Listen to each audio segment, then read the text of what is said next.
Salam kekasih Tuhan, bertemu kembali dengan saya pada pembacaan firman. Semoga Bapak Ibu sehat selalu dalam lindungan Tuhan. Sebelum membaca firman, kita berdoa terlebih dahulu. Tuhan adalah gembalaku, takkan kekurangan aku. Ia membaringkan aku di padang yang berumput hijau. Ia membimbing aku ke air yang tenang. Ia menyegarkan jiwaku. Urapi kami Allah Roh Kudus, dengan seluruh pendengar yang mendengarkan firman. Terangi hati dan pikiran kami saat membaca firman ini. Kami mulai pembacaan firman hanya di dalam nama Tuhan Yesus yang maha suci, maha dahsyat. Haleluya, amin. Kisah para Rasul 18. Paulus di Korintus. Kemudian Paulus meninggalkan Athena, lalu pergi ke Korintus. Di Korintus ia berjumpa dengan seorang Yahudi bernama Aquila yang berasal dari Pontus. Ia baru datang dari Italia dengan Priscilla, istrinya, karena Kaisar Claudius telah memerintahkan supaya semua orang Yahudi meninggalkan Roma. Paulus singgah ke rumah mereka, dan karena mereka melakukan pekerjaan yang sama, ia tinggal bersama-sama dengan mereka. Mereka bekerja bersama-sama karena mereka sama-sama tukang kemah. Dan setiap hari Sabat Paulus berbicara dalam rumah ibadat dan berusaha meyakinkan orang-orang Yahudi dan orang-orang Yunani. Ketika Silas dan Timotius datang dari Makedonia, Paulus dengan sepenuhnya dapat memberitakan firman, di mana ia memberi kesaksian kepada orang-orang Yahudi bahwa Yesus adalah Mesias.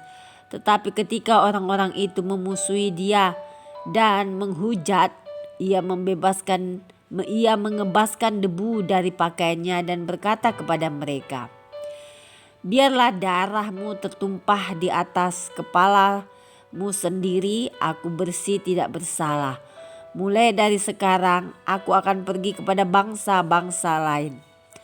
Maka keluarlah ia dari situ, lalu datang ke rumah seorang bernama Titius Justus yang beribadah kepada Allah, dan yang rumahnya berdampingan dengan rumah ibadat. Tetapi Krispus, kepala rumah ibadat itu, menjadi percaya kepada Tuhan bersama-sama dengan seisi rumahnya. Dan banyak dari orang-orang Korintus yang mendengarkan pemberitaan Paulus menjadi percaya dan memberi diri mereka dibaptis. Pada suatu malam berfirmanlah Tuhan kepada Paulus di dalam suatu penglihatan, "Jangan takut, teruslah memberitakan firman dan jangan diam. Sebab aku menyertai engkau dan tidak ada seorang pun yang akan menjamah dan menganiaya engkau, sebab banyak umatku di kota ini." Maka tinggallah Paulus di situ selama 1 tahun 6 bulan, dan ia mengajarkan firman Allah di tengah-tengah mereka.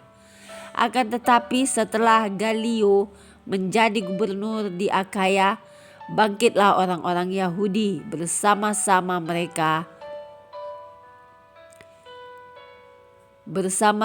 melawan Paulus, lalu membawa dia ke depan pengadilan. Kata mereka, ia ini berusaha meyakinkan orang untuk beribadah kepada Allah dengan jalan yang bertentangan dengan hukum Taurat. Ketika Paulus hendak mulai berbicara, berkatalah Galio kepada orang-orang Yahudi itu, "Hai orang-orang Yahudi, jika sekiranya dakwaanmu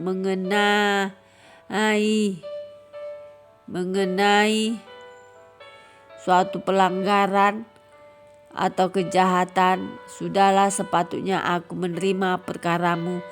Tetapi kalau hal itu adalah perselisihan tentang perkataan atau nama atau hukum yang berlaku di antara kamu, maka hendaklah kamu sendiri mengurusnya.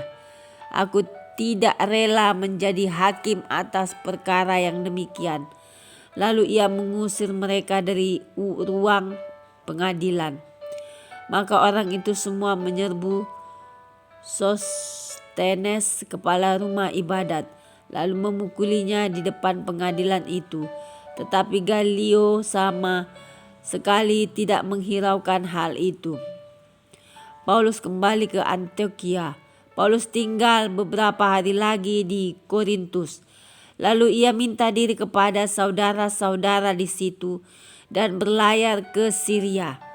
Sesudah ia mencukur rambutnya di Kengkrea karena ia telah bernazar, Priscilla dan Aquila menyertai dia. Lalu sampailah mereka di Efesus. Paulus meninggalkan Priscilla dan Aquila di situ. Ia sendiri masuk ke rumah ibadat dan berbicara dengan orang-orang Yahudi. Mereka minta kepadanya untuk tinggal lebih lama di situ, tetapi ia tidak mengabulkannya.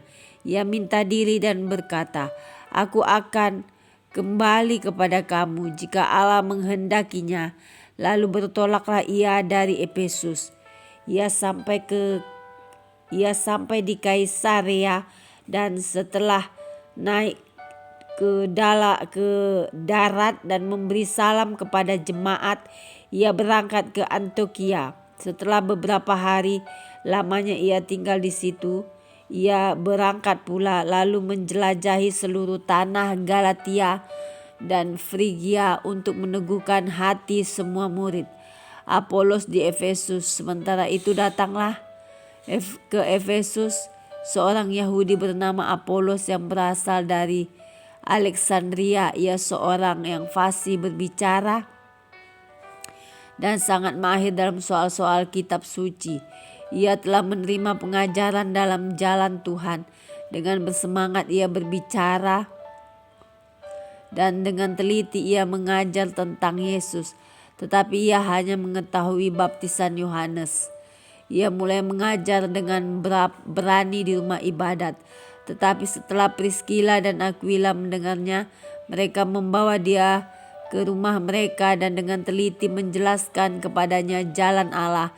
Karena Apolos ingin menyeberang ke Akaya, saudara-saudara di Efesus mengirim surat kepada murid-murid di situ supaya mereka menyambut dia. Setibanya di Akaya, maka ia oleh kasih karunia Allah menjadi seorang yang sangat berguna bagi orang-orang yang percaya. Sebab dengan tak jemu-jemunya ia membantah orang-orang Yahudi di muka umum dan membuktikan dari kitab suci bahwa Yesus adalah Mesias. Amin. Terima kasih ya Bapak yang maha dahsyat, maha mulia. Kami sudah memperdengarkan dan mendengarkan firman hari ini. Berkati para pendengar channel YouTube ini. Berikan kesehatan, rezeki, kekuatan, iman yang baru dalam menjalani kehidupan hari ini. Kuasa darah Yesus membungkus kami untuk terus maju membaca, merenungkan serta melakukan firman-Mu. Terima kasih Tuhan. Engkaulah Alfa, Omega, ya Tuhan. Firman-Mu ya dan amin. Engkaulah Tuhan penyembuh kami. Sembuhkan setiap yang sakit ya Tuhan, tubuhnya dari ujung rambut sampai ujung kakinya.